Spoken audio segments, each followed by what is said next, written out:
आज इस लेक्चर में हम बात करेंगे एक और टर्मिनोलॉजी के बारे में जिसे बोला जाता है वेरिएबल।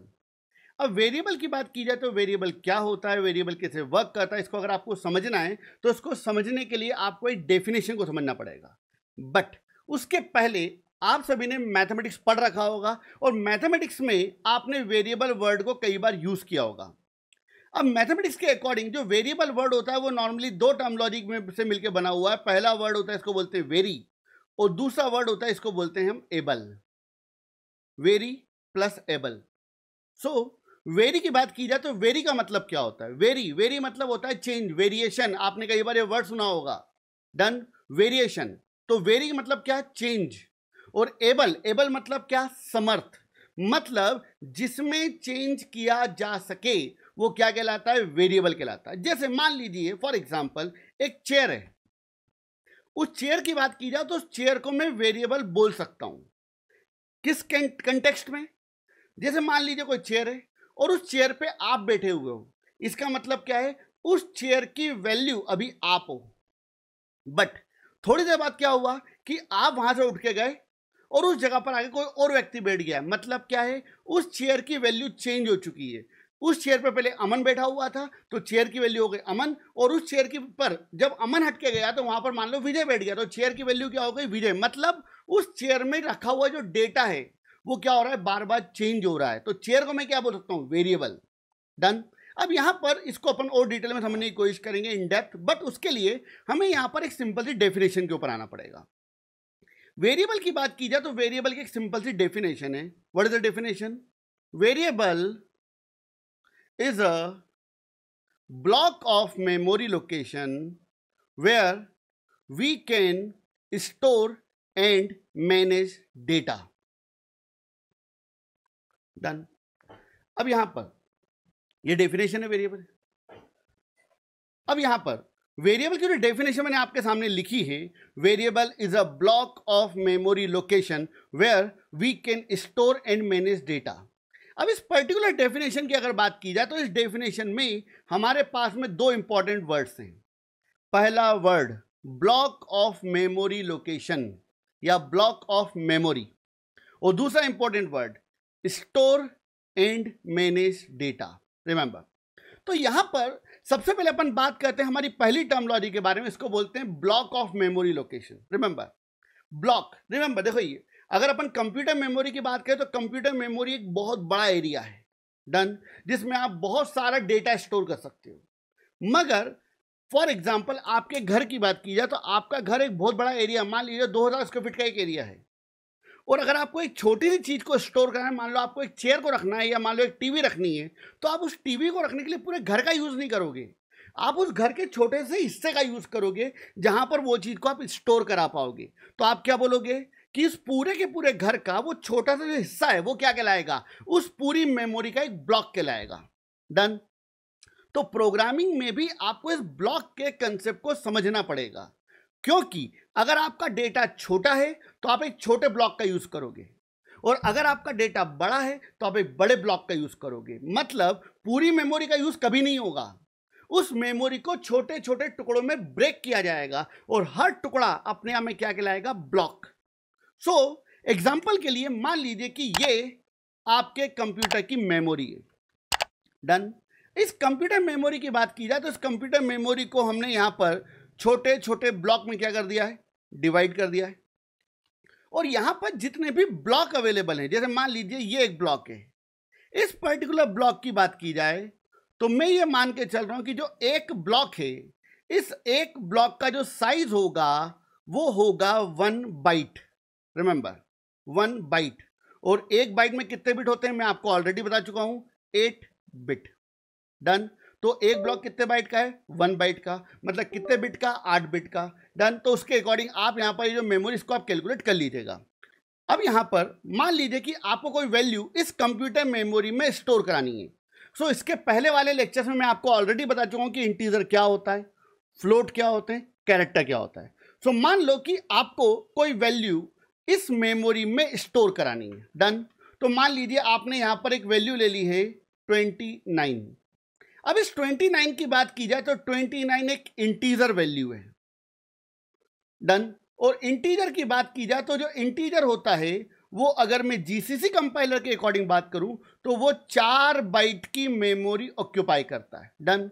मतलब अगर इस 29 को मैं इस कंप्यूटर मेमोरी में स्टोर कराने की कोशिश करूंगा तो मुझे यहां पर 4 ब्लॉक रिक्वायर्ड होंगे। क्यों? क्योंकि एक ब्लॉक 1 बाइट का है और 29 एक इंटीजर वैल्यू है और इसको अगर मुझे स्टोर कराना है तो मुझे 4 बाइट की मेमोरी चाहिए और एक ब्लॉक 1 बाइट का, तो 4 बाइट के लिए अपने को 4 ब्लॉक की रिक्वायरमेंट पड़ेगी। तो चलिए मान लीजिए कि मैंने क्या करा, मैंने यहां पर जो ढेर सारी मेमोरी आपको अवेलेबल है, इस ढेर सारी मेमोरी में से मैंने कोई 4 बाइट की मेमोरी ऑक्यूपाई कर ली है। डन। कैसे ऑक्यूपाई करेंगे उसका मैं रीजन आपको आगे बताऊंगा डिटेल में। डन। तो मान लीजिए आपने 4 बाइट की मेमोरी ऑक्यूपाई कर ली है और इस 4 बाइट की मेमोरी में आपने यहां पर वैल्यू स्टोर करा ली है 29। अब कई स्टूडेंट के माइंड में आता है सर कि सर 29 में से 2 यहां आएगा, 9 यहां आएगा, कैसा होगा? तो एक चीज ध्यान रखिएगा, इसके लिए अपन एक और पैटर्न के ऊपर आएंगे, एक और लेक्चर रहेंगे इसके ऊपर जिसमें मैं बताऊंगा कि एक्चुअली डेटा कैसे स्टोर होता है। बट अभी मान लो कि जो 29 है वो इस 4 बाइट की मेमोरी में पूरे में आ जाएगा। डन। क्लियर है? बात खत्म। अब यहां पर सेम एज इट इज, मान लो कि आपकी रिक्वायरमेंट आती है कि आपको एक और वैल्यू स्टोर करानी है 24.73। अब इस वैल्यू की बात की जाए तो ये वैल्यू मैं इसके आगे एफ लगा देता हूं, तो ये वैल्यू कैसी वैल्यू है? ये एक फ्लोट वैल्यू है। डन। और फ्लोट की बात की जाए तो फ्लोट कितने बाइट की मेमोरी ऑक्यूपाई करेगा? 4 बाइट। डन। तो अगेन अगर इस 24.73 एफ को मुझे इस मेमोरी में स्टोर कराना है तो मुझे यहां पर 4 बाइट की मेमोरी की रिक्वायरमेंट पड़ेगी। तो अगेन मैंने एक 4 बाइट की मेमोरी ऑक्यूपाई कर ली है और इस 4 बाइट की मेमोरी में हमने एक वैल्यू स्टोर करा दी है 24.73 F float. Clear? Same as it is. Again मान लो आपकी इच्छा हो गई सर मुझे स्टोर कराना है ए। अब ए की बात की जाए तो ए क्या है भैया? ए एक कैरेक्टर है। डन। और कैरेक्टर कितने बाइट की मेमोरी ऑक्यूपाई करता है? 1 बाइट। मैं ऑलरेडी आपको एक्सप्लेन कर चुका हूं ये चीज। और अगर आपको यहां पर इस कैरेक्टर को स्टोर कराना है तो इसके लिए आपको 1 बाइट की मेमोरी की रिक्वायरमेंट पड़ेगी। तो हमने यहां पर क्या करा, हमने यहां पर 1 बाइट का एक ब्लॉक ऑक्यूपाई कर लिया है और इस 1 बाइट के ब्लॉक में क्या स्टोर हो गया? मान लीजिए आपका ए। That's it. बात खत्म। अब यहां पर आपने इस मेमोरी के अंदर अलग अलग जगह पर अलग अलग मेमोरी ब्लॉक के अंदर अलग अलग डेटा को स्टोर कर रखा है। तो जैसे यहां पर इस 4 बाइट के मेमोरी ब्लॉक में आपने कोई इंटीजर वैल्यू को स्टोर करा है, इस 4 बाइट के मेमोरी ब्लॉक में आपने किसी फ्लोट वैल्यू को स्टोर करा है, इस 1 बाइट के मेमोरी ब्लॉक के अंदर आपने कैरेक्टर वैल्यू को स्टोर करा है। मतलब अलग अलग मेमोरी ब्लॉक में आप अलग अलग डेटा को स्टोर कर सकते हो। अब यहां पर मेमोरी की बात की जाए तो मेमोरी के बारे में एक इंपॉर्टेंट पॉइंट और है और जो बहुत ज्यादा इंपॉर्टेंट है। रिमेंबर, अगर आपसे कोई व्यक्ति पूछेगा कि मेमोरी का यूज क्या होता है तो हम नॉर्मली क्या बोलते हैं कि मेमोरी का यूज किसी भी डेटा को स्टोर करने के लिए किया जाता है। रिमेंबर, तो ये तो बिल्कुल सही बात है भैया। मेमोरी का रोल क्या है कि हम मेमोरी का यूज करके किसी भी डेटा को हमारे कंप्यूटर में स्टोर कर सकते हैं। बट मेमोरी की बात की जाए तो मेमोरी का एक बिहेवियर और है। हम मेमोरी में किसी डेटा को स्टोर तो कर सकते हैं बट साथ ही साथ हम मेमोरी में रखे हुए किसी डेटा को ओवरराइड कर सकते हैं। ओवरराइड, रिमेंबर, मेरे इस पॉइंट को बहुत ध्यान से समझिएगा क्योंकि इसकी आपको बहुत जरूरत पड़ेगी। रिमेंबर, मेरा कंटेंट थोड़ा सा स्लो हो सकता है मगर वो लॉजिकली आपको इतना स्ट्रांग बना देगा कि आप जब हायर लैंग्वेजेस पे जाओगे तो आप बहुत अलग तरीके से चीजों को सोचोगे। डन। तो यहां पर वर्ड क्या है? ओवरराइड। ओवरराइड का मतलब क्या हुआ, ध्यान दीजिएगा प्लीज। तो नॉर्मली मान लो कि ये आपके कंप्यूटर की मेमोरी है। इस कंप्यूटर मेमोरी में अभी डेटा क्या स्टोर है आपका? 29। तो अगर मैं चाहूं तो इस मेमोरी में रखे हुए 29 को यहां से हटा दूं और यहां पर एक नई वैल्यू एड ऑन कर दूं 783। पॉसिबल है। मतलब हमने क्या करा, किसी पुराने वाले डेटा को हटा दिया और उसी मेमोरी में एक नए डेटा को रख दिया। सेम एज इट इज, मैंने क्या करा, मैंने इस 4 बाइट की मेमोरी में से 24.73 एफ को हटा दिया यहां से और इस मेमोरी में मैंने अगेन एक नए डेटा को रख दिया, मान लीजिए 58.291 एफ। पॉसिबल है। अगर मैं चाहूं तो इस 1 बाइट की मेमोरी में इस कैरेक्टर को हटा दूं और इस कैरेक्टर की जगह पर एक नई वैल्यू रख दूं, मान लो फॉर एग्जांपल n। मतलब पॉइंट को समझो, किसी भी कंप्यूटर मेमोरी की बात की जाए तो उस मेमोरी में अगर कोई डेटा पहले से रखा हुआ है तो हम उस डेटा को वहां से हटाकर उस जगह पर एक नया डेटा ऐड ऑन कर सकते हैं। अब एक पॉइंट, हम किसी पुराने डेटा को हटाकर वहां पर एक नया डेटा ऐड ऑन कर सकते हैं। इसका मतलब क्या हुआ कि हम इस मेमोरी में चेंज कर सकते हैं। आप पुराना डेटा हटाकर नया डेटा ऐड ऑन कर रहे हो, मतलब कर क्या रहे हो, चेंज कर रहे हो। और ध्यान रखिए, जिसमें चेंज किया जा सकता है वो क्या कहलाता है, वेरिएबल। अब पॉइंट को ध्यान से समझिएगा प्लीज, वेरिएबल जिसमें चेंज किया जा सके वो क्या कहलाता है, वेरिएबल। डन। और आप यहां पर चेंज किस में कर रहे हो, आप यहां पर जो भी चेंज कर रहे हो वो इस मेमोरी में चेंज हो रहा है। डन। इस मेमोरी में पहले रखा हुआ था ए, अब यहां पे रखा हुआ है एन, आगे रखा हो सकता है पी या क्यू या कुछ भी। इस मेमोरी में रखा हुआ था कुछ पहले कुछ और वैल्यू, अभी क्या रखा हुआ है 58.29, उसके बाद कुछ और वैल्यू आ सकती है। मतलब जो भी चेंज किया जा रहा है वो चेंज कहां हो रहा है, इस मेमोरी में। और जिसमें चेंज होता है वो क्या कहलाता है, वेरिएबल। तो वेरिएबल कुछ और नहीं है, आपके कंप्यूटर की मेमोरी को ही वेरिएबल बोला जाता है। रिमेंबर। डन। सो मैं आपसे उम्मीद करता हूं कि आपको प्रॉपर्ली समझ में आ गया हो कि वेरिएबल क्या होता है। आपके कंप्यूटर की जो मेमोरी होती है उस कंप्यूटर मेमोरी को ही क्या बोला जाता है, वेरिएबल। डन। अब यहां पर एक टर्मिनोलॉजी और आती है जिसे बोला जाता है आइडेंटिफायर। अब आइडेंटिफायर क्या होता है, इसको समझने के लिए आपको यहां पर एक एग्जांपल पे आना पड़ेगा। नॉर्मली क्या होता है कि स्टूडेंट्स की बात की जाए तो उनके माइंड में एक कंफ्यूजन होता है कि कौन वेरिएबल और कौन आइडेंटिफायर है। रिमेंबर, तो वेरिएबल तो मैं आपको ऑलरेडी एक्सप्लेन कर चुका हूं कि आपके कंप्यूटर की मेमोरी को ही क्या बोला जाता है, वेरिएबल बोला जाता है। अब आइडेंटिफायर क्या होता है, इसको समझने के लिए अपन यहां पर एक सिंपल से एग्जांपल पे आते हैं। मान लीजिए कि आपका एक 4 या 5 कमरों का एक मकान है, एक घर है। डन। और आप आपके घर के किसी बाहर वाले कमरे में बैठे हुए हो। डन। और आपने आपके घर के किसी पीछे वाले कमरे में कहीं पर अपना लैपटॉप रख दिया है। अब जहां पर भी आपने अपना लैपटॉप रखा हुआ है उस जगह को मैं क्या बोल सकता हूं, मैं उस जगह को मेमोरी बोल सकता हूं, स्पेस बोल सकता हूं। डन। अब यहां पर हमारे घर की बात की जाए तो हमारे घर में अलग अलग प्रकार की ढेर सारी अलग अलग मेमोरी होती हैं। एक मेमोरी की बात की जाए जहां पर आपका लैपटॉप रखा हुआ है, कॉपी किताबें रखी हैं, पेन पेंसिल रबड़ शॉर्पनर जो भी सामान रखा हुआ है वो एक मेमोरी है। एक मेमोरी है जहां पर आपके कपड़े रखे हुए हैं, ज्वेलरी रखी हुई है, पैसा रखा हुआ है, वो भी एक मेमोरी है। घर में एक मेमोरी जहां पर आपके दूध दही सब्जियां फ्रूट्स ये रखे हैं बेटा, वो भी एक मेमोरी है। इसके अलावा एक मेमोरी जहां पर जाके तुम रात को सो जाते हो वो भी एक मेमोरी है। डन। तो आपके घर में ढेर सारी अलग अलग मेमोरी अवेलेबल है। अब मान लो कि आप बाहर वाले कमरे में बैठे हो और आपने आपके घर के किसी पीछे वाले कमरे में कहीं पर अपना लैपटॉप रख दिया है और आपने अपने छोटे भाई या बहन से बोला कि भाई एक काम कर, मेरा लैपटॉप वहां रखा हुआ है, ले आ। पॉइंट क्या है, वहां रखा हुआ है, वहां वहां मतलब कहां।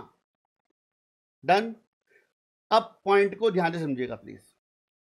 हमारे घर की बात की जाए तो हमारे घर में ढेर सारी अलग अलग मेमोरी होती हैं। एक मेमोरी है जहां पर आपका कॉपी किताब लैपटॉप कंप्यूटर डेस्कटॉप जो भी रखा हुआ है वो एक मेमोरी है। और उस मेमोरी की बात की जाए तो उस मेमोरी को हम एक नाम के थ्रू आइडेंटिफाई करते हैं और वो नाम क्या है, टेबल। डन। अब पॉइंट को ध्यान समझिए प्लीज। आपका लैपटॉप टेबल पे रखा हुआ है या मेमोरी में रखा हुआ है। रिमेंबर, आपका लैपटॉप मेमोरी में रखा हुआ है, मगर उस मेमोरी की बात की जाए तो उस मेमोरी का आइडेंटिफिकेशन क्या है, उसको हम किस नाम से जानते हैं, टेबल के नाम से। आपका दूध दही सब्जियां फ्रूट्स कहां रखा हुआ है, एक मेमोरी में, मगर उस मेमोरी को हम किस नाम से जानते हैं, फ्रिज। आप रात को जाके एक मेमोरी में सो जाते हो, उस मेमोरी को हम किस नाम से जानते हैं, पलंग बेड। आपके कपड़े ज्वेलरी पैसा एक मेमोरी में रखा हुआ है और उस मेमोरी का आइडेंटिफिकेशन क्या है, एलमीरा। पॉइंट को समझिए यहां पे। सो अगर हमारे घर की बात की है तो हमारे घर में ढेर सारी अलग अलग मेमोरी है और हर मेमोरी को आइडेंटिफाई करने के लिए कोई ना कोई नाम दे दिया गया है और वो नाम जो है वो क्या कहलाएगा? Identifier. Same as it is, अगर हमारी इस कंप्यूटर मेमोरी की बात की जाए तो इस कंप्यूटर मेमोरी में आपका डेटा कहां रखा हुआ है? आपका डेटा इस मेमोरी में रखा हुआ है, मगर इस मेमोरी को अगर मैं एक्सेस करना चाहता हूं, मैं इस मेमोरी तक पहुंचना चाहता हूं, तो मुझे इस मेमोरी को, इस 4 बाइट की मेमोरी को एक नाम देना पड़ेगा। तो मान लीजिए मैंने यहां पर नाम दे दिया x। Same as it is, अगर मैं चाहता हूं कि मैं इस 4 बाइट की मेमोरी को एक्सेस करना चाहता हूं, तो मैंने इस मेमोरी को एक नाम दे दिया, मान लीजिए y। Same as it is, अगर मैं इस 1 बाइट की मेमोरी को एक्सेस करना चाहता हूं, तो इस मेमोरी को मैंने नाम दे दिया, मान लीजिए z। तो इन x, y और z की बात की जाए तो ये x, y, z क्या कहलाएंगे? इन्हें बोला जाएगा आइडेंटिफायर। रिमेंबर, पॉइंट को समझिए। अब यहां पर एक इंपॉर्टेंट पॉइंट को समझिएगा ध्यान से। अगर मैं आपके डेटा की बात करूं तो आपका डेटा x में स्टोर्ड है या मेमोरी में स्टोर्ड है? मेमोरी में। मगर उस मेमोरी तक पहुंचने के लिए उस मेमोरी को एक नाम दे दिया गया है, वो नाम कौन है? x।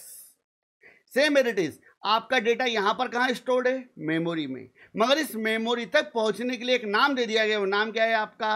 y। Same as it is, इस मेमोरी की बात करें, इस मेमोरी तक पहुंचने के लिए एक नाम दे दिया गया, वो नाम क्या है आपका? z। तो x, y और z, these are called identifiers, remember।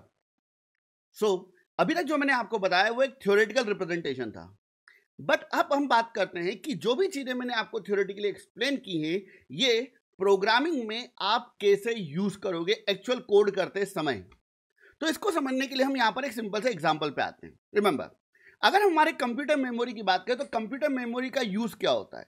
Computer memory का यूज किसी भी डेटा को स्टोर करने के लिए किया जाता है। डन। और जब भी आप कोई प्रोग्राम बनाओगे तो उस प्रोग्राम में आपको कई डेटा की रिक्वायरमेंट पड़ेगी। जैसे मान लो आप 2 नंबर के एडिशन का प्रोग्राम बना रहे हो तो आपको 3 डेटा की रिक्वायरमेंट पड़ेगी। पहली वैल्यू मान लीजिए 10 है, दूसरी वैल्यू 20, और दोनों को ऐड करने के बाद में आपको क्या मिला? 30। तो 30 भी एक वैल्यू है, तो मतलब टोटल मिला कितनी वैल्यूज यहां पर है? 3। तो मान लो कि आपके पास कोई वैल्यू है, सपोज 298, और मैं क्या चाहता हूं? मैं इस 298 को मेरे कंप्यूटर में स्टोर कराना चाहता हूं। अब प्रॉब्लम यहां पर यह है कि ये जो मेमोरी है, ये मेमोरी कोई छोटी मेमोरी नहीं है, मेमोरी बहुत ज्यादा बड़ी मेमोरी है, और इस मेमोरी में आप ऐसी हजारों लाखों इंटीजर वैल्यूज को होल्ड कर सकते हो। It's a huge memory.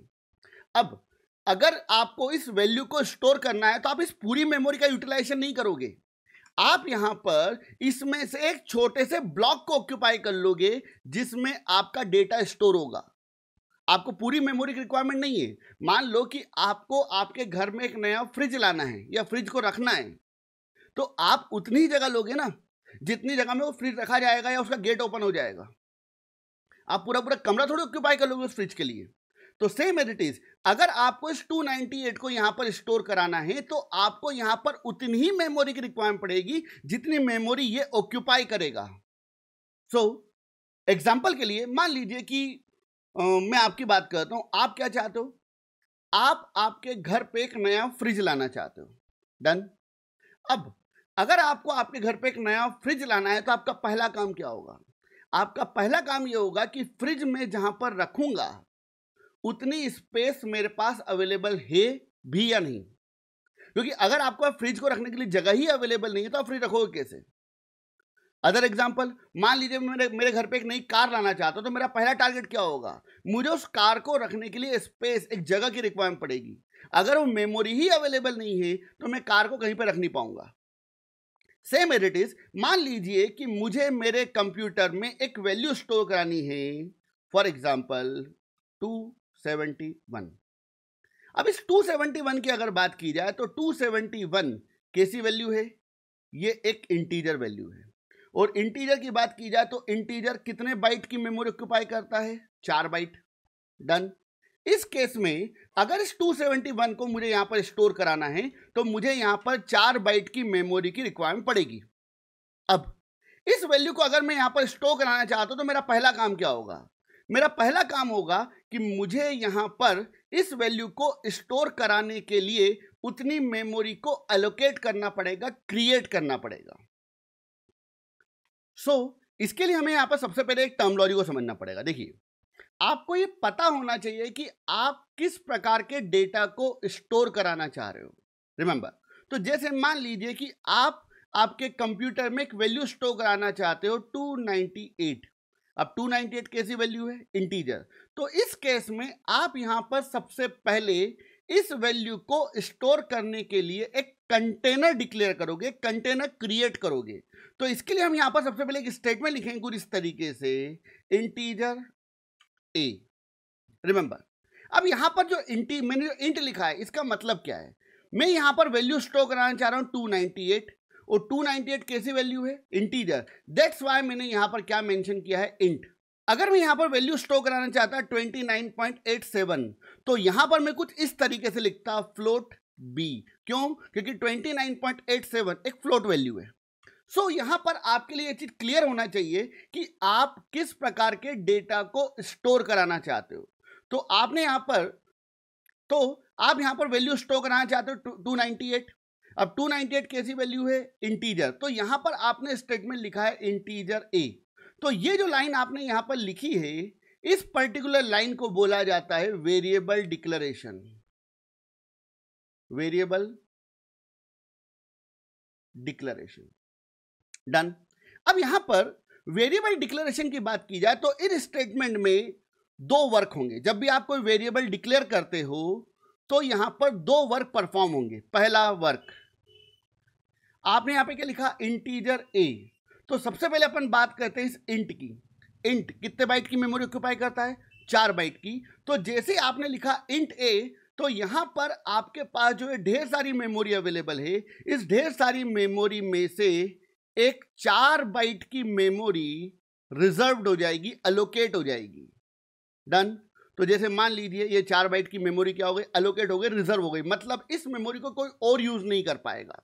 Done. तो यहां पर पहला पॉइंट क्या है? Reserve memory according to the data type. यहां पर आपका डेटा इंटीजर है तो यहां पर 4 बाइट की मेमोरी को रिजर्व करेगा। डन। एंड देन दूसरा वर्क क्या होगा? दूसरा वर्क होगा कि जो मेमोरी रिजर्व हुई है, ये 4 बाइट की मेमोरी रिजर्व हुई है, इस मेमोरी को एक आइडेंटिफिकेशन दे दिया जाएगा, इस मेमोरी को एक नाम दे दिया जाएगा, और वो नाम क्या होगा? ए। तो इस पर्टिकुलर मेमोरी का एक आइडेंटिफिकेशन हो जाएगा और वो नाम हो जाएगा ए। तो दूसरा वर्क क्या होगा? दूसरा वर्क होगा आइडेंटिफायर क्रिएशन। डन। तो पहले एक मेमोरी रिजर्व करी और उस मेमोरी को एक नाम दे दिया। वो नाम क्या हो चुका है आपका? यहां पर ए। अब इस केस में अगर आप इस मेमोरी में कोई भी डेटा स्टोर कराना चाहते हो तो आप इस ए का यूज करोगे। डन। तो जैसे मान लीजिए मैं यहां पे स्टोर कराना चाहता हूं 298, तो मैं यहां पर स्टेटमेंट लिखूंगा ए असाइनमेंट 298। तो जो 298 है वो किस में आके स्टोर हो जाएगा? ए में। तो ये जो सेकंड नंबर की जो लाइन है, इस लाइन को बोला जाएगा value assignment. Remember, value assignment. Done. तो पहला स्टेटमेंट क्या कर रहा है? पहला स्टेटमेंट आपके लिए मेमोरी रिजर्व कर रहा है और उस मेमोरी को एक नेम एलोकेट कर रहा है, ए बी सी डी, जो भी आप नाम दोगे। और दूसरा स्टेटमेंट क्या कर रहा है? दूसरा स्टेटमेंट उस जगह पर एक वैल्यू असाइन कर रहा है। तो इस पर्टिकुलर मेमोरी लोकेशन पर आपकी वैल्यू स्टोर हो जाएगी 298। That's it. अब एक चीज ध्यान दीजिएगा प्लीज, यहां पर एक टर्मिनोलॉजी और आती है जिसका रिलेशन भी इसी चीज से है। आपने यहां पर क्या किया? आपने यहां पर पहले फर्स्ट लाइन की बात की जाए तो फर्स्ट लाइन में आपने एक वेरिएबल डिक्लेयर करा इंटीजर ए। तो यहां पर एक मेमोरी रिजर्व हुई और उस मेमोरी का एक नाम हो गया। दूसरी लाइन में क्या करा? इस पर्टिकुलर कोड में हमने उस जगह पर एक वैल्यू असाइन कर दी है। बट हम इसको ऐसा भी लिख सकते हैं, जैसे मान लीजिए मैंने यहां पे स्टेटमेंट लिखा इंटीजर ए असाइनमेंट 298। डन। अब इस पर्टिकुलर केस की बात की जाए तो यहां पर क्या हो रहा है? इस पर्टिकुलर लाइन की अगर बात की जाए तो यहां पर डिक्लेरेशन और दूसरा असाइनमेंट, दोनों वर्क एक साथ हो रहे हैं। डिक्लेरेशन और असाइनमेंट। डिक्लेरेशन मतलब मेमोरी बनी, और मेमोरी बनते से ही क्या हो गया, उस जगह पर एक वैल्यू असाइन हो गई। जैसे ही मेमोरी बनी उसी समय आपने क्या करा, एक वैल्यू असाइन कर दी। तो अगर आप डिक्लेरेशन और असाइनमेंट एक साथ करते हो तो इसे नॉर्मली बोला जाता है इनिशियलाइजेशन।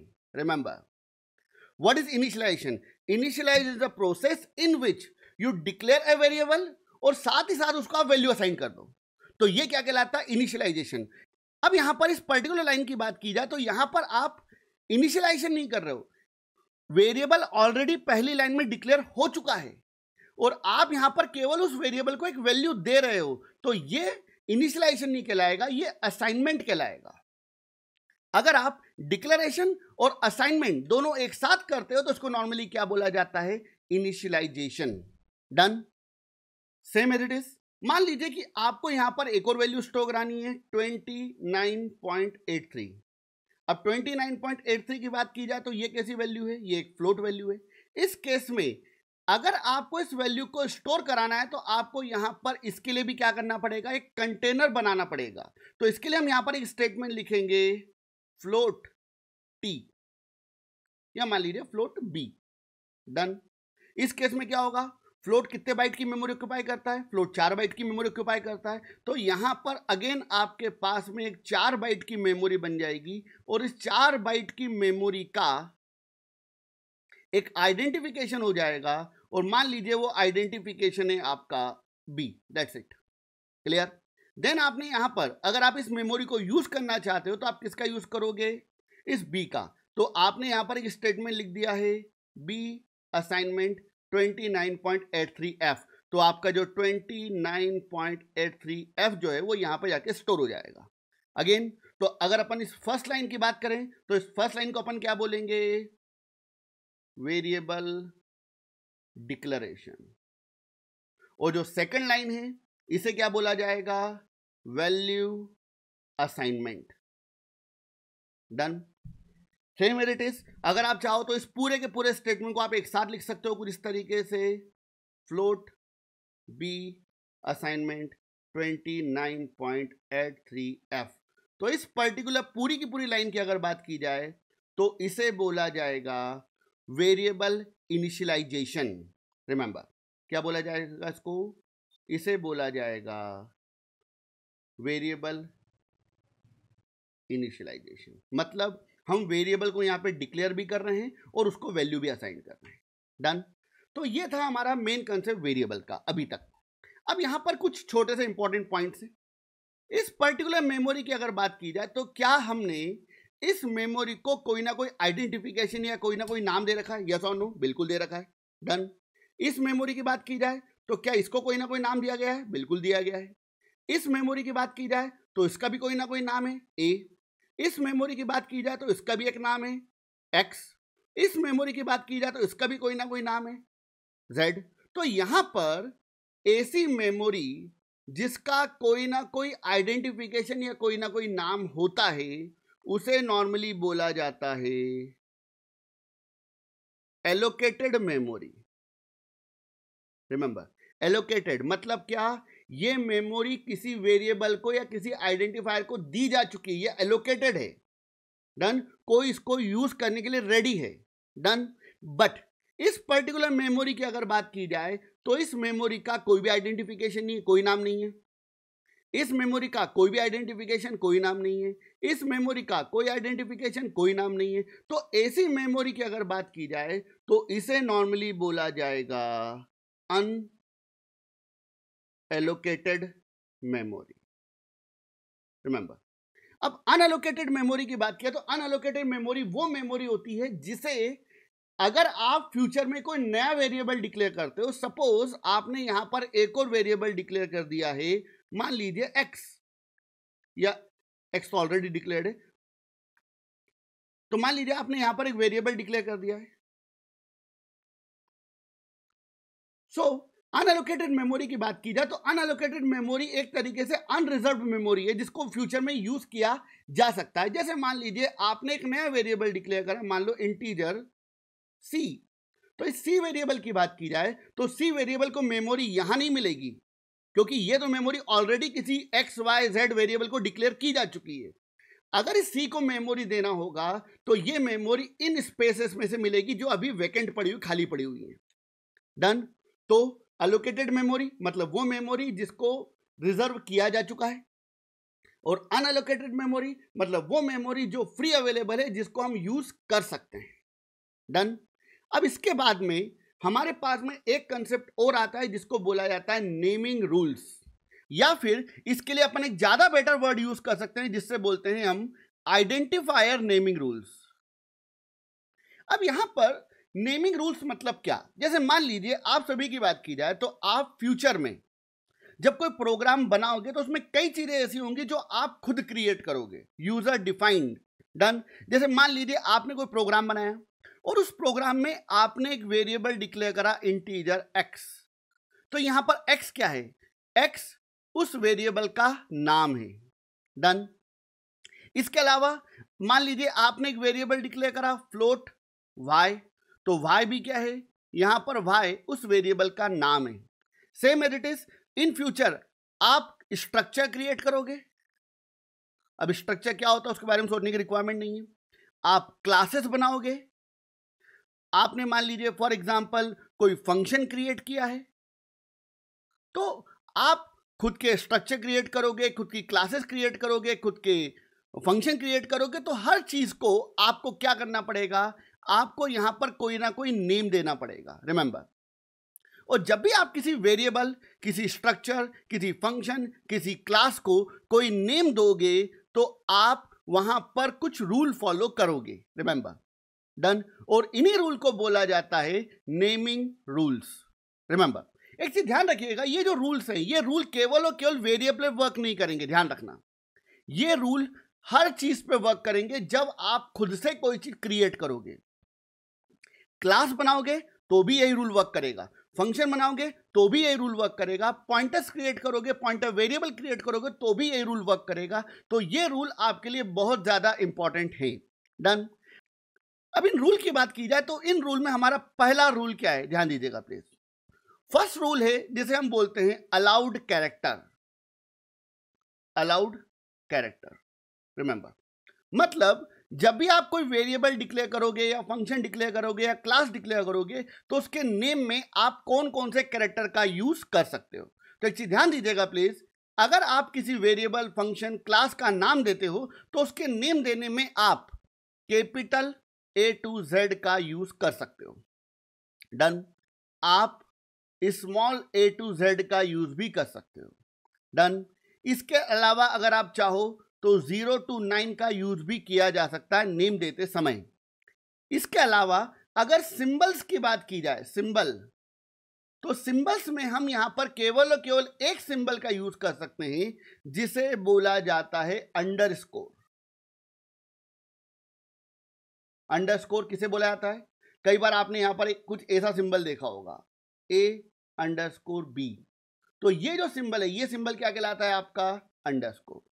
सो जब भी आप कोई वेरिएबल डिक्लेयर करोगे तो उसमें आप कैपिटल A to Z का यूज कर सकते हो, स्मॉल a to Z का यूज कर सकते हो, 0 to 9 का यूज भी कर सकते हो, और इसके अलावा आप एक सिंबल का यूज कर सकते हो जिसको हम क्या बोलते हैं, अंडरस्कोर। बट ध्यान रखिएगा, अंडरस्कोर के अलावा आप किसी भी सिंबल का यूज नहीं कर पाओगे। Done. Same as it is. अब बात करते हैं हमारे यहां पर दूसरे रूल के बारे में। दूसरा रूल एग्जैक्टली क्या बोलना चाह रहा है, ध्यान दीजिएगा प्लीज। दूसरा रूल यहां पर यह बोलना चाह रहा है कि variable name must be start with an alphabet और अंडरस्कोर। तो रूल क्या बोल रहा है, variable name must be start with an alphabet. Remember, variable name की शुरुआत हमेशा किससे होगी, अल्फाबेट से या फिर अंडरस्कोर से। अब यहां पे ध्यान दीजिएगा प्लीज, मैंने आपसे क्या बोला था कि किसी भी वेरिएबल में आप capital A to Z, small a to Z, 0 to 9 और सिंबल का यूज कर सकते हो। बट एक चीज ध्यान रखना, किसी भी वेरिएबल के नेम को देते समय, नाम देते समय, आप स्टार्टिंग में 0 to 9 का यूज नहीं कर पाओगे। 0 to 9 का यूज हो सकता है, वो पहले कैरेक्टर के बाद, second character, third character, fourth character, आपका 0 to 9 हो सकता है, कुछ भी हो सकता है, बट पहला कैरेक्टर हमेशा या तो कैपिटल ए टू जेड होगा, या तो स्मॉल ए टू जेड होगा, या तो कोई सिंबल होगा, और वो सिंबल केवल एक ही है, और वो सिंबल कौन सा है आपका? अंडरस्कोर। क्लियर है? डन। चलिए, तो मान लीजिए आपने क्या करा, आपने आपके प्रोग्राम में कोई वेरिएबल डिक्लेयर किया, इंटीजर एक्स। डन। तो ये जो एक्स है एक ही कैरेक्टर है, तो ये आपका परफेक्टली वैलिड है। मान लीजिए आपने एक और वेरिएबल डिक्लेयर करा, मान लो फ्लोट ए बी अंडरस्कोर 9, ये आपका परफेक्टली वैलिड है। क्यों? क्योंकि आपने यहां पर ए और बी का यूज करा, अंडरस्कोर का यूज करा और 9 का यूज करा, और ये हर चीज अलाउड है। बट मान लीजिए आपने यहां पर एक और वेरिएबल डिक्लेयर करा कुछ इस तरीके से, कैरेक्टर 9 अंडरस्कोर ए बी, तो ये स्टेटमेंट आपको क्या दे देगा? इस पर्टिकुलर स्टेटमेंट की बात की जाए तो ये स्टेटमेंट आपको एरर दे देगा, ये स्टेटमेंट इनवैलिड है। डन। सेम इट इज, मान लीजिए आपने यहां पर एक और स्टेटमेंट लिख दिया है, integer underscore 9 A B C, तो ये स्टेटमेंट आपका परफेक्टली वैलिड है, इसमें कोई प्रॉब्लम नहीं है। क्लियर? सो रूल क्या बोल रहा है कि वेरिएबल नेम के शुरुआत में हमेशा क्या यूज होना चाहिए? या तो अल्फाबेट या तो अंडरस्कोर, शुरुआत में डिजिट अलाउड नहीं है। अब आते हैं हमारे रूल नंबर 3 पर। अब रूल नंबर 3 की बात किया तो रूल नंबर 3 एग्जैक्टली क्या बोलना चाह रहा है, ध्यान दीजिएगा प्लीज। रूल नंबर 3 ये बोल रहा है कि space between variable name is not allowed. मतलब जैसे मान लो कि आपने आपके प्रोग्राम में कोई वेरिएबल डिक्लेयर किया, सपोज आपने एक वेरिएबल डिक्लेयर करा, उसका नाम दिया ए बी सी। डन। ये आपका परफेक्टली वैलिड है, कोई प्रॉब्लम नहीं है, क्योंकि ये सिंगल वर्ड है। मान लीजिए आपने यहां पर एक और वेरिएबल डिक्लेयर करा है, इंटीजर डेटा सेट। अब यहां पर आप एक चीज नोटिस कर रहे हो कि डेटा और सेट के बीच में यहां पर क्या अवेलेबल है? स्पेस। रिमेंबर, और according to the rule of naming space allowed नहीं है। तो अगर आप ऐसा कोई स्टेटमेंट लिखोगे तो ये स्टेटमेंट आपको यहां पर क्या दे देगा? Error. It's completely invalid. Done. But ध्यान दीजिएगा प्लीज, इस स्टेटमेंट की बात की जाए तो आप इसको कुछ ऐसा लिख सकते हो। तो जैसे आपने लिखा इंटीजर डेटा स्पेस सेट, तो ये स्टेटमेंट आपको एरर दे देगा। बट आपने यहां पर स्टेटमेंट लिख दिया है इंटीजर डेटा अंडरस्कोर सेट, तो ये आपका परफेक्टली वैलिड है, कोई प्रॉब्लम नहीं है। तो ध्यान रखना, अगर आप कोई वेरिएबल का नाम लिखते हो और वो नाम थोड़ा सा बड़ा है और जहां पर स्पेस आने की संभावना है, तो वहां पर आप स्पेस का यूज नहीं करोगे, स्पेस की जगह पर आप अंडरस्कोर का यूज करोगे। डन। तो ये आपका परफेक्टली वैलिड है। इसके अलावा अगर आप चाहो तो आप ऐसा भी लिख सकते हो, इंटीजर डेटा कॉमा सेट। अब इन तीनों चीजों को अपन समझने की कोशिश करते हैं स्टेप बाय स्टेप। अगर इस पहले स्टेटमेंट की बात की जाए तो ये स्टेटमेंट तो आपको एरर दे देगा, इसमें कोई प्रॉब्लम ही नहीं है। बट जब आपने स्टेटमेंट लिखा इंटीजर डेटा अंडरस्कोर सेट, तो क्या होगा? इस केस में आपके पास में 4 बाइट की मेमोरी एलोकेट होगी, और इस 4 बाइट की मेमोरी की बात की जाए तो इस मेमोरी का नाम हो जाएगा डेटा अंडरस्कोर सेट। मतलब एक मेमोरी बनी है 4 बाइट की और उस मेमोरी का नाम क्या हो गया? Data underscore set. बट इस पर्टिकुलर केस की अगर बात की जाए तो यहां पर आपने डेटा और सेट के बीच में क्या लगाया? कॉमा। और कॉमा की बात की जाए तो comma as a separator work करता है। सेपरेटर मतलब अलग अलग करने वाला। तो इस केस में जब आपने ऐसा स्टेटमेंट लिखा है तो यहां पर आपके पास में 2 वेरिएबल बन जाएंगे। पहला वेरिएबल होगा, पहली मेमोरी एलोकेट होगी 4 बाइट की, और उस मेमोरी का नाम हो जाएगा डेटा। और साथ ही साथ आपके पास एक और मेमोरी बनेगी, ये भी 4 बाइट की होगी, और इस मेमोरी का नाम हो जाएगा सेट। मतलब आपको यहां पर 2 अलग अलग मेमोरी क्रिएट होके मिलेंगी। डन। क्लियर है? तो डेटा कॉमा सेट, तो ये आपका थर्ड रूल था। अब इसके बाद में हम बात करते हैं एक और टर्मिनोलॉजी के बारे में, एक और रूल के बारे में। एग्जैक्टली ये रूल नहीं है, ये कन्वेंशन है, रिमेंबर, कन्वेंशन। अब कन्वेंशन की बात की जाए बेटा, कन्वेंशन का मतलब क्या होता है, ध्यान रखना। देखो, रूल और कन्वेंशन की बात की जाए तो इन दोनों में थोड़ा सा डिफरेंस होता है। अगर रूल की बात की जाए, ये आपके जो मैंने यहां पर मेंशन करे हैं, ये तीनों आपके रूल हैं। अगर आप इन रूल को फॉलो नहीं करोगे तो आपके प्रोग्राम में एरर आएगी, रिमेंबर। बट कन्वेंशन की बात की जाए तो कन्वेंशन आपके कोड को थोड़ा सा कन्वीनियंट बनाते हैं, समझने लायक बनाते हैं। डन। कन्वेंशन को अगर आप फॉलो नहीं करोगे तो आपके प्रोग्राम में कोई एरर नहीं आएगी, रिमेंबर। प्रोग्रामिंग की बात की जाए तो प्रोग्रामिंग में बहुत सारे कन्वेंशन होते हैं, बट अभी अपन सभी को डिस्कस नहीं करेंगे। डन। कन्वेंशन क्या करते हैं, कन्वेंशन चीजों को इजी बनाते हैं, समझने लायक बनाते हैं। तो पहला कन्वेंशन क्या है, ध्यान दीजिएगा प्लीज। एक तरीके से सिंपल वर्ड में अगर बोला जाए तो कन्वेंशन एक गाइडलाइन है जो आपको फॉलो करना चाहिए। डन। तो पहला कन्वेंशन ये है कि जो वेरिएबल होते हैं, अगर आपने कोई प्रोग्राम बनाया, उस प्रोग्राम के अंदर आपने वेरिएबल डिक्लेयर कराए, कुछ भी डिक्लेयर कराए, फंक्शन डिक्लेयर कराए, तो उसके जो नेम होते हैं, नेम मस्ट बी शॉर्ट। आप किसी भी वेरिएबल या किसी भी फंक्शन या किसी भी क्लास का नेम बहुत ज्यादा बड़ा मत दो। जैसे मान लो कि आप एक प्रोग्राम बना रहे हो और उस प्रोग्राम में आपने कोई वेरिएबल डिक्लेयर करा जिसका नाम दे दिया मैथमेटिक्स। डन। तो आपने यहां पे क्या लिख दिया, इंटीजर मैथमेटिक्स। अब यहां पर ये जो नेम है वो काफी ज्यादा बड़ा हो चुका है, इसमें अप्रॉक्स करीबन 12-15 कैरेक्टर हो चुके होंगे। डन। तो ये काफी बड़ा नाम हो चुका है। या फिर आपने एक और वेरिएबल डिक्लेयर करा है, integer simple interest, simple underscore interest. Done.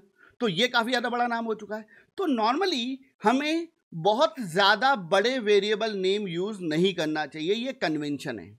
इसको थोड़ा सा शॉर्ट में कर सकते हो। तो आपने मैथमेटिक्स लिखा है तो मैथमेटिक्स की जगह पर अगर आप यहां पर केवल और केवल मैथ्स लिखते हो तो ज्यादा बेनिफिशियल है। डन। सिंपल इंटरेस्ट है तो इसको यहां पर आप ऐसा ही कर दो, तो ये आपके लिए ज्यादा बेनिफिशियल रहेगा। क्योंकि देखिए, क्योंकि इसका एक रीजन है, क्योंकि आपने जो वेरिएबल आपने डिक्लेयर किए हैं, इन वेरिएबल्स की बात की जाए तो इन वेरिएबल्स को आप आपके प्रोग्राम में हजारों बार यूज कर सकते हो। अब अगर आप कोई वेरिएबल का नाम बहुत ज्यादा बड़ा लिखोगे तो प्रॉब्लम क्या आएगी, हो सकता है कि आपने इस वेरिएबल को सिंपल इंटरेस्ट या मैथमेटिक्स या कोई और वेरिएबल को आपके प्रोग्राम में 10 जगह यूज किया है, तो हो सकता है कि 2 या 3 जगह पे आपकी स्पेल मिस्टेक हो जाए। और अगर आपके प्रोग्राम में स्पेल मिस्टेक हो गई तो आपको प्रोग्राम में क्या मिलेगी, एरर। डन। मतलब इस सिंपल इंटरेस्ट नाम के वेरिएबल को अगर आपने 3 जगह पर अलग स्पेलिंग लिख दी है, सिंपल में SIMPL होता है, आपने लिख दिया SEMPL, तो उस केस में क्या होगा, आपको 3 जगह पे एरर दे देगा। डन। तो इस केस में क्या होना चाहिए कि आप वेरिएबल का जो नाम है वो थोड़ा छोटा लो। इससे क्या होगा कि आपके प्रोग्राम में एरर आने की पॉसिबिलिटी थोड़ी सी कम हो जाएगी नेमिंग रूल्स के अकॉर्डिंग। डन। तो पहला पॉइंट क्या हुआ कि वेरिएबल के नेम क्या होने चाहिए, शॉर्ट होने चाहिए, छोटे होने चाहिए, 4-5 कैरेक्टर्स इनफ। ओके। डन। इसके अलावा जो दूसरा कन्वेंशन है वो ये बोलता है नेम मस्ट बी मीनिंगफुल। अब इसका मतलब क्या हुआ, जब भी आप कोई वेरिएबल बनाओगे या कोई फंक्शन बनाओगे उसके नाम समझने लायक होना चाहिए। बेटा अपने घर में मान लो कोई बच्चा है तो उसके नाम थोड़े समझने लायक होते हैं ना, इसका नाम कुछ, इसके नाम का मीनिंग अलग है, उसके नाम का मीनिंग अलग है, उसके नाम का मीनिंग अलग है। ऐसा थोड़ी होता है कि भाई घर में 3 बच्चे, पहले का नाम A, दूसरे का नाम B, तीसरे का नाम C, बात खत्म। ऐसा नहीं होता। तो नॉर्मली जब आप कोई प्रोग्राम बनाओगे तो उस प्रोग्राम में आप वेरिएबल के जो नाम दोगे वो थोड़े मीनिंगफुल होना चाहिए कि आपको समझ में तो आए कि अब उनका क्या यूज है उनका। मैं एक सिंपल एग्जांपल पे लेके आता हूं। मान लो आपकी बात की जाए, आपके घर पे आपकी मम्मी ने घर का जो सामान है वो रैक पर रख रखा है अलग अलग बॉक्सेस के अंदर। तो जो बॉक्सेस हैं वो मेरे लिए मेमोरी लोकेशंस हैं। अब मम्मी ने किसी बॉक्स में दाल रख दी, किसी बॉक्स में चावल रख दिया, किसी बॉक्स में कुछ और रख दिया है। अब फ्यूचर में आज से 10 दिन बाद, 15 दिन बाद, 20 दिन बाद मम्मी को अगर उन बॉक्सेस को एक्सेस करना है तो पहली प्रॉब्लम क्या होगी कि मम्मी हर बॉक्स को ओपन करके देखे क्या? नहीं। तो इस केस में क्या होता है कि मम्मी ने उन बॉक्सेस के ऊपर नाम लिख दिए। अब मम्मी उनके ऊपर नाम कैसे लिखेंगी? पहले बॉक्स के अंदर जिसमें दाल रखी उसका नाम रख दिया ए, जिसमें चावल रखे उसका नाम रख दिया बी, तीसरा उसका नाम रख दिया सी। ऐसा नहीं होता। जिस बॉक्स में दाल रखी हुई है उसके कंटेनर का नाम भी क्या रखा जाएगा? दाल। जिस बॉक्स में चावल रखे उसके कंटेनर नाम भी क्या रखा जाएगा? चावल। तो सेम एज इट इज अपन क्या करते हैं, जब मैक्सिमम स्टूडेंट की बात कर रहा हूं मैं, मैक्सिमम स्टूडेंट कोड करते समय वेरिएबल के जो नेम होते हैं वो बहुत ज्यादा गलत तरीके से डिफाइन करते हैं। जैसे मान लो आप एक प्रोग्राम बना रहे हो, किसका? आप एक प्रोग्राम बना रहे हो average of 5 subject marks, 5 subjects का एवरेज निकालना है। तो 5 सब्जेक्ट्स का अगर आपको एवरेज निकालना है तो आपको physics, chemistry, mathematics, Hindi, English सबके मार्क्स को क्या करना पड़ेगा? स्टोर करना पड़ेगा। तो कई स्टूडेंट क्या करते हैं, यहां पर वेरिएबल डिक्लेयर कर देते हैं। कैसे? कुछ इस तरीके से, integer A comma B comma C comma D comma E comma average, बात खत्म। या ई एफ, सॉरी ई के बाद एफ, इस तरीके से डिफाइन कर देते हैं। अब प्रॉब्लम क्या होती है भैया, जब वो प्रोग्राम में आगे बढ़ते हैं उनको खुद ही ये याद नहीं रहता कि भैया ए में मैंने फिजिक्स के मार्क्स रखे थे या केमिस्ट्री के मार्क्स रखे थे। इस केस में अगर आप इस तरीके से वेरिएबल डिक्लेयर करोगे तो it's not good programming practice. तो इस केस में अगर आप वेरिएबल के नाम कुछ इस तरीके से दोगे तो ज्यादा बेनिफिशियल होगा। क्या? जैसे ए की बात की जाए, ए में आप फिजिक्स के नाम मार्क्स रखना चाहते हो, जैसे ए की बात की है तो ए में क्या चाहते हो आप? फिजिक्स के मार्क्स रखना। तो इस केस में आप इसका नाम ए देने के बजाय अगर आप यहां पर इसका नाम फिजिक्स दोगे PHY तो ज्यादा बेनिफिशियल होगा, ज्यादा रीडेबल होगा, ज्यादा समझने लायक होगा। बी की बात की जाए तो बी का नाम क्या दे दिया? केमिस्ट्री। सी की बात की जाए तो उसका नाम क्या दे दिया? Mathematics, English, Hindi, done. और लास्ट में वेरिएबल का नाम क्या हो गया? एवरेज, जिसमें आपका आउटपुट आएगा। अब ये ज्यादा बेटर है आपके लिए। क्यों? क्योंकि आप जब वेरिएबल को देखोगे, अगर आपका कोड 1000 लाइन का भी है तो आप वेरिएबल के नाम से आइडेंटिफाई कर लोगे कि ये क्या होल्ड कर रहा होगा, इसके अंदर डेटा क्या रखा होगा। सो जब भी आप कोई वेरिएबल डिक्लेयर करोगे तो इन सारे रूल्स, ये रूल्स और इन कन्वेंशन को आपको फॉलो करना चाहिए। It's a better programming practice. हम कंप्यूटर प्रोग्रामिंग के इंपॉर्टेंट कंसेप्ट्स को आसान भाषा में विथ रियल लाइफ एग्जांपल आप तक पहुंचाते हैं, जो कि आपकी लॉजिकल थिंकिंग को इंप्रूव करने में हेल्प करेगा। अगर आपको हमारा ये कंटेंट और एक्सप्लेनेशन अच्छा लगता है तो प्लीज हमारे चैनल को सब्सक्राइब करें। ये आपके लिए तो फ्री है, लेकिन इससे हमें और नए प्रोग्रामिंग रिलेटेड वीडियोस को बनाने के लिए मोटिवेशन मिलता है।